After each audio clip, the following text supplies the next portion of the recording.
Hello my friends, Aimee Esther here, and in today's video I want to talk to you about how to talk to doctors and just deal with doctors when you live chronically ill. So I have multiple chronic illnesses. You can learn about them in the links below or all over my channel, and I've dealt with a lot of doctors, and I've definitely gone about things in what I would consider the wrong way and in a better way. And once I found this better way to, be more of an advocate for myself as well as respect the doctors, I have just seen a lot of benefit come to my life. And so I wanted to share some of the things that I learned with you today.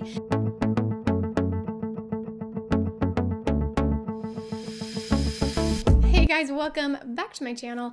If you have been here before, if you're brand new, don't forget to subscribe. If you want videos about life with chronic illness, I make the best chronic illness videos on my channel multiple times a week. You don't want to miss them. So today we're talking about how to get a doctor to listen to you and how to talk to a doctor and just how to deal with doctors when you live chronically ill. So my first advice, and this is always my first advice when it comes to dealing with other people, and it works for everyone, every human being on the earth, this is the advice I would give you, is to allow people to have their own thoughts, feelings, and opinions. Stop trying to make other people have your brain, because they don't, they never will. And especially a doctor, they are going to think differently. There's just no way that they will understand everything you say to them. There is just no way that they will do it right every time. In fact, they will probably always do it wrong. In some way, they will do something wrong because they are not you. They have a different brain than you, and you need to allow them their own thoughts and opinions. And the reason that this is helpful in the situation with a doctor, and maybe you're trying to get a diagnosis, maybe you are just trying to get some help or relief from your symptoms, maybe you're trying to get changes in your medication or get off medication or get on it or whatever it is you're doing, this can be really helpful to just leave them their own thoughts and judgments, because when you come from that place of, I don't need to control them, I don't need them to believe me, I don't need them to understand what I'm saying, then it's a lot easier to figure out what to do. Because when we think we need to control people and they don't understand us, then we jump into this controlling role and we push them into things that maybe they don't want to do, or they're not capable of doing, or it's just maybe not in their skill set, and we push them into things. When if we come from a place of, I'm not going to try to control them or force them to believe me or force them to understand what I'm saying, then it's easier to know, okay, should I talk to this doctor again? Should I share my opinion again? Maybe I didn't say it in the right way, right? Take back that control of what you can control. Do I need to change the way I said it? Do I need to make a symptoms list and be very specific about what I'm talking about? Do I need to have my friend or family member come and tell them from their perspective what's going on? Or do I need to get a new doctor? If you allow your doctor to be his own person and not try to control him or force him to do anything or say anything, then it'll be easier to know whether you need a new doctor, and it will feel a lot less hard to break up with your doctor, right? Because if they're upset about it or they don't like what you said, then it's not your problem, really. It's not. Like, that sounds mean, but it really is not. It is their problem. They have their own thoughts and feelings that they get to choose what they think and feel.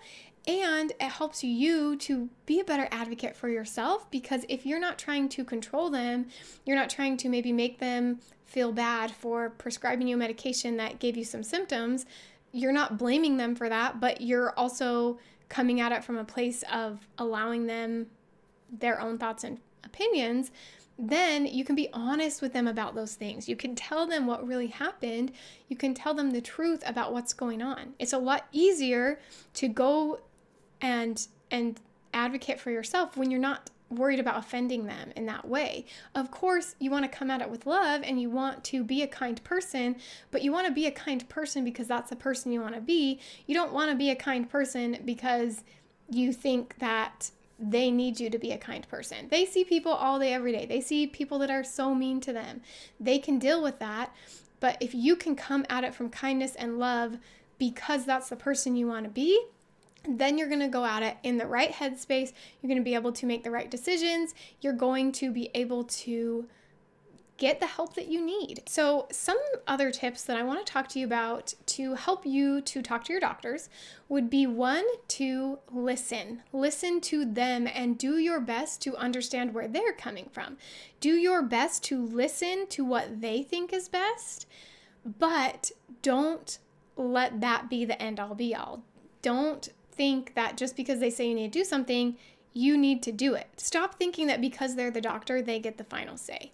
They don't get the final say, you get the final say. You do not ever have to do anything that a doctor tells you. You really don't. Like, legally, you can refuse anything. Like, you don't have to. You know you best. If your doctor's like, I really want to put you on this hormone medication, and you're like, you know what? Anytime I've experienced hormone medication, it has just been the devil, and I hated it, and it caused all these problems. And they're like, well, this one's different. You don't have to say yes to that. Yes, they have training, they have a lot of expertise, but they also don't know what you feel and think. So learn to say no. It's okay to say no. Listen to your body, and you can stop things or you can try things. Of course, as long as it's legal, like, don't go out and get your own medication. But as long as it's legal, over-the-counter medication, or you have a prescription for it, then you can start and stop whatever you want. Do what's best for you. And then on the opposite end, how do you know when to say yes? So there are times where it is more beneficial to trust your doctor than to trust your own knowledge, because they are experts in their field. They know what they're talking about. I used to be a math teacher, and if someone came to me with a math problem, I was a very good resource for them. I could probably help them in ways that an English teacher couldn't. And there are times where they would ask me a question about math, and they would just have to trust that I knew the answer. And that's kind of how it is with your doctor. Sometimes you do need to trust. So yes, know your own body. Listen to what they have to say and make the best educated decision for you. So educate yourself as much as possible. And there are times where you just want to let the expert be the expert. So for example, the COVID vaccine, I am breastfeeding, and I had a lot of different opinions about breastfeeding and COVID vaccines, and of course vaccines in general. And I thought, there's so much information coming at me right now. I don't know what to believe. I don't know what to trust. So instead of, trying to figure out on my own, because that wasn't working, and I don't know how my body reacts to the COVID vaccine. I've never got it before. Instead, I went to a doctor that I trusted. So I went to my son's pediatrician, who I have used for years. I trust him. I know that he is very knowledgeable. And I asked him, what do you suggest? Should I get the COVID vaccine if I'm breastfeeding? He said, yes, it's safe. And I trusted him, and I did it, and it was great. Okay, so yes, sometimes let them be an expert. Know your body, but let them be the expert when you don't have sufficient education and knowledge to be able to do that. My next advice is to tell them the truth, you guys. People we underestimate the power of honesty. And I know people talk about it here and there, but it is so important to be honest. Tell them the truth. How is this illness affecting your daily life? Don't just say I have this symptom and this symptom. Maybe tell them, when I wake up in the morning, I try to get out of bed. This is what it feels like. This is what it feels like to, go on a walk. This is what it feels like to do whatever it is. Tell them the whole truth, and tell them the truth about, side effects you have from medications. Don't try to sugarcoat it. Tell them the full truth of what's happening, but also, again, be kind about it. You don't need to be rude and blame them because, you took this medication that they suggested and it didn't work. Come at it from a kind place, but be truthful and tell them the truth about, did you really follow the protocol? Did you mess up on your diet, what they asked you to do? Did you do something that they said, avoid this activity, and you did it anyway? Tell them the truth, because if you don't tell them the truth, they can't give you the help that you need. Also tell them the truth about, your opinions on their opinions, right? So if they have an opinion about something, or they say, I don't think your physical fatigue is anything but just normal life fatigue. Tell them the truth of no, I don't agree with you. Tell them the whole truth. And if you guys still don't end up agreeing, if, they aren't budging on things, then go find a new doctor. But again, if you allow them their opinion, like we talked about at the very beginning of this video, if you allow them their opinion, then that's really easy to do. And you just go find a new doctor. It's not as dramatic as we make it seem. The next thing I would recommend is bring in a very detailed symptom journal, because sometimes when you get into the doctor's office, you have an idea of what you want to say, but then you forget things, or because, brain fog is a real thing. You forget things, you don't mention all the symptoms for whatever reason. You're not going into detail about how it affects your life. So I suggest having a very detailed symptom journal. And because I love you guys, I have a free download for you of the symptom journal that I use to help myself when I am struggling and I need, more specifics from my doctor.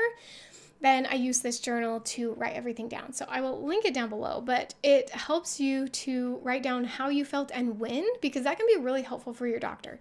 Is not only what you're feeling, but when are you feeling it? For example, I would get sick upon standing, not realizing that that was a huge clue as to what was going on with me. And I would just say, oh, I feel dizzy. Oh, I feel achy. Oh, I feel fatigued. I feel this pain, but not specifically when it happens. Oh, when I take a shower, it's really hard for me when I get in the heat, or when I eat this certain food, right? When you give them those details, it can be easier for them to help you figure out what is going on. So first of all, it helps you track things. You can figure some things out on your own, as well as something you can take to the doctor, and definitely be as detailed as possible.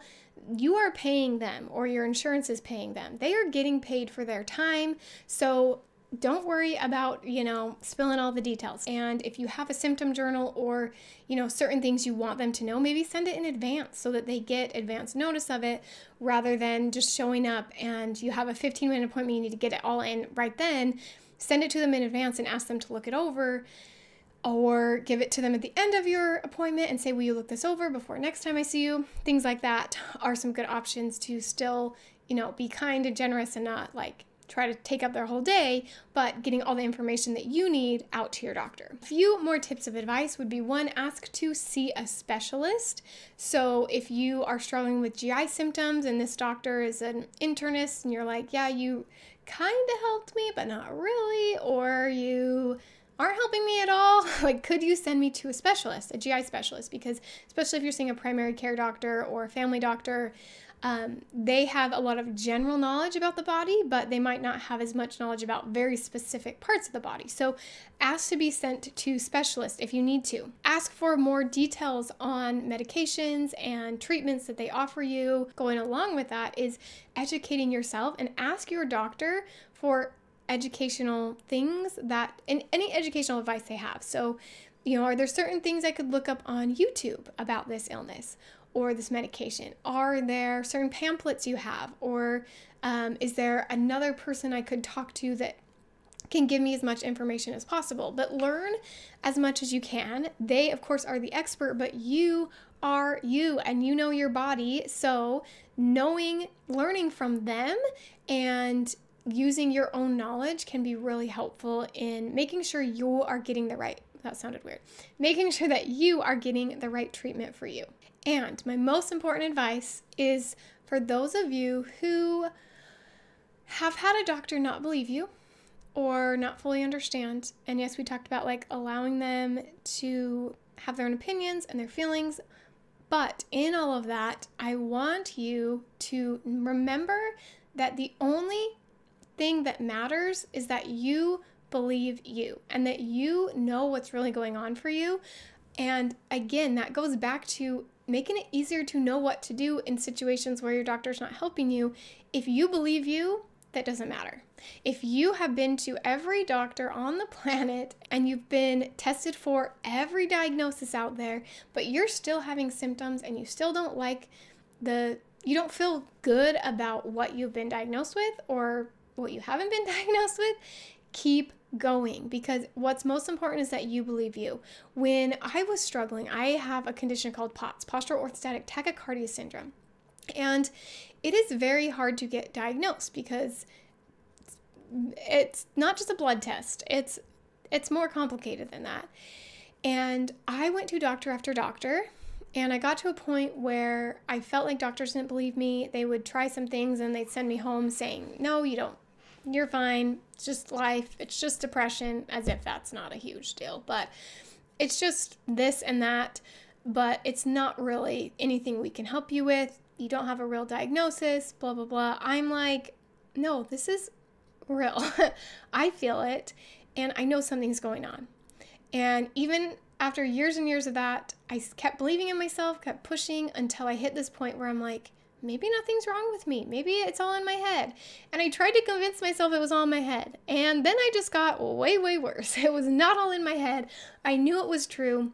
And when I just believed myself, I was able to find the help that I needed to eventually, after years, get diagnosed with POTS. It was not a journey that I, want people to go through, but as long as you believe you'll know the best steps to take in order to get that diagnosis. So, anyway, you guys, allow your doctor their own opinions and feelings and thoughts.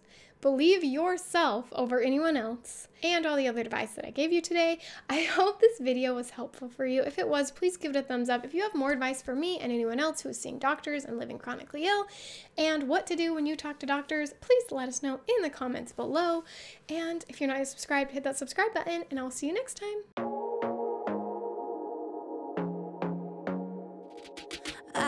To be daring, baby, dance the night away. I let my head down if I won.